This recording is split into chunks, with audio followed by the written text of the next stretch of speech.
Hi, it's Mark Coopersmith with your latest episode of The Resilient Entrepreneur, Building Success and Surviving Setbacks, a video series that my colleague and co-author John Danner and I are doing in coordination with the Nick to focus on driving startup success and building on our book, The Other F Word, How Smart Leaders, Teams, and Entrepreneurs Put Failure to Work, how to turn failure from a regret into a strategic resource. In this episode, we're going to be focusing on startups, which for me is particularly exciting. That's where my passion is. I've taught entrepreneurship at UC Berkeley for the past 20 years. John's taught it as well. We teach social entrepreneurship.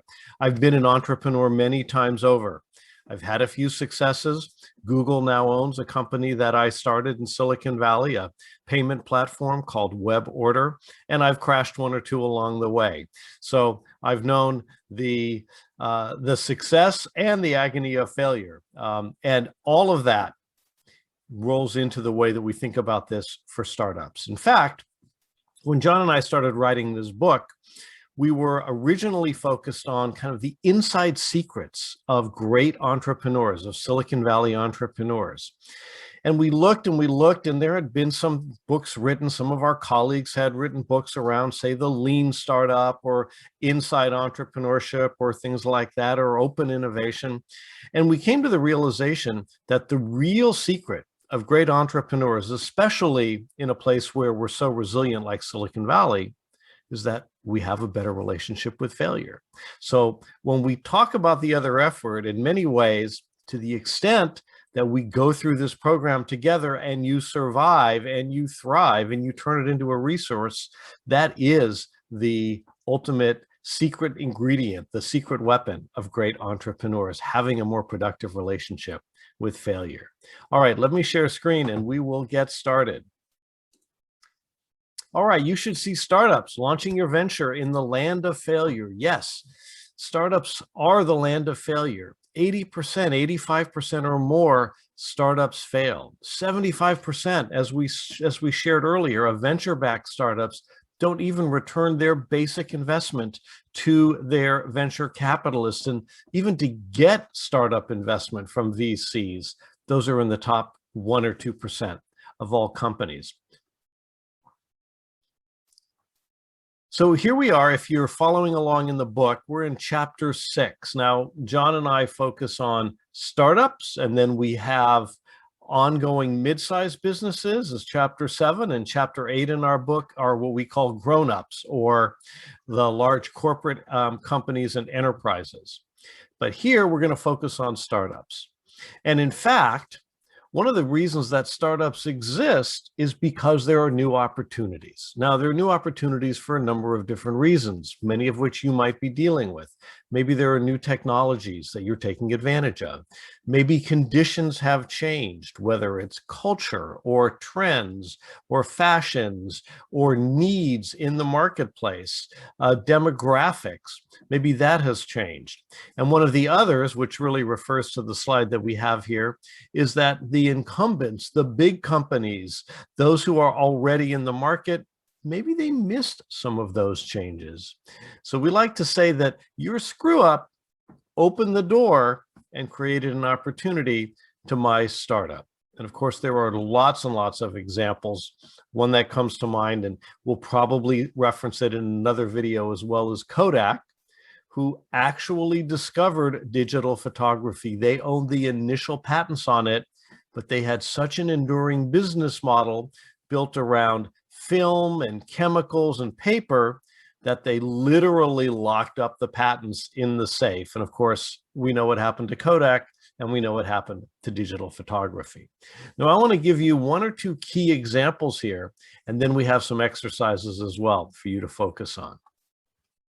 Now, Silicon Valley in particular, startups in particular, are known for the pivot. Right? That's a term that came out, maybe 15 or 20 years ago, where you're going in one direction and it's just not working. So you pivot direction, you change direction, and you move in a different direction. That's kind of the famous pivot. And I want to give you a great example of that. Maybe about 10 years ago, there was a company called Bourbon.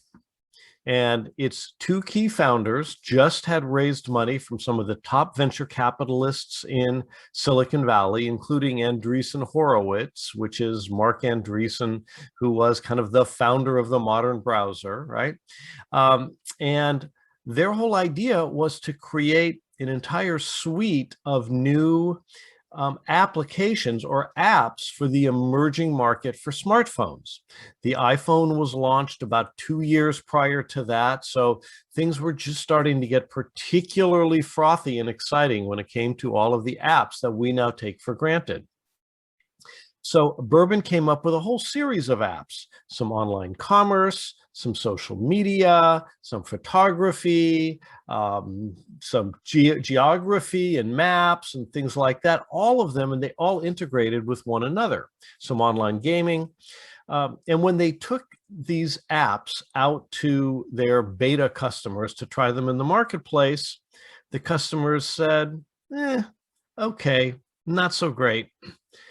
And they came back and they said, there are better versions of each of these. And in this beautiful world of iPhone and Android, we can pick the best of all we want. We don't want to be stuck with only your apps.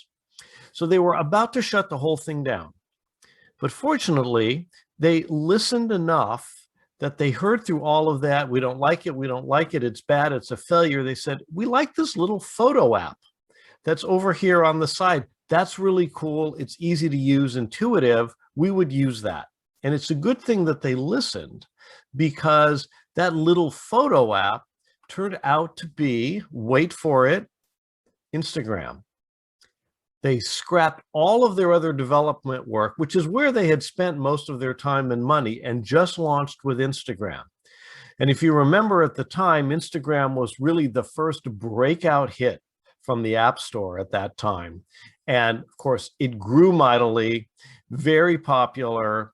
It was acquired by Facebook for more than $1 billion, which at the time was real money and is now worth many, many times that. And that's for a team with 2 co-founders and a total team of 13 people. So not a bad day at the office. Why? Because they listened to their customers. They heard through all of those failures that there was a pivot that they could undertake that would be successful. Now, startups fail at so many different areas. So there's an exercise that we want to leave you with, because there are so many potential points of failure. In fact, let me move forward one more. You can fail by having the wrong product, or targeting the wrong customers. Or maybe you've got a business model that doesn't really work, or you've got something wrong with your team. How about the timing, right? The timing for Instagram was perfect because of what was happening with smartphones. Had they launched that 3 or 4 years earlier, probably not so good. How about money? How much capital do you need? And what about competitors? Is it a highly competitive market, or is there an opening there? So this exercise that John and I have developed, what has to be true, it's a way to stress test each of those and figure out what has to be true, but also where are potential points of failure. And what you do in this exercise is you go through that chart that we just showed, and you can always go back in the video to that. And you, and if you have other members of the team, should go through that, spend some time, go overnight, take a couple of days, and say, what has to be true in each of these areas for us to be successful? Where can we fail? Where might we succeed? And there's some more extensive instructions on the slide right here, so you might want to take a look at those as well. But it's a way to break down your possible business that you're working on into its component parts and figure out what has to be true and where you can fail. And there are some other tools out there like this as well. For example, one you may have heard of or worked with is the business model canvas, which has been popularized by Alexander Osterwalder. But this is our take on that. We think it's quite straightforward. It doesn't necessarily require all of the extra frameworks and templates and all of that some of these other models require. So give that a try. All right, that's it for this one. We'll see you soon.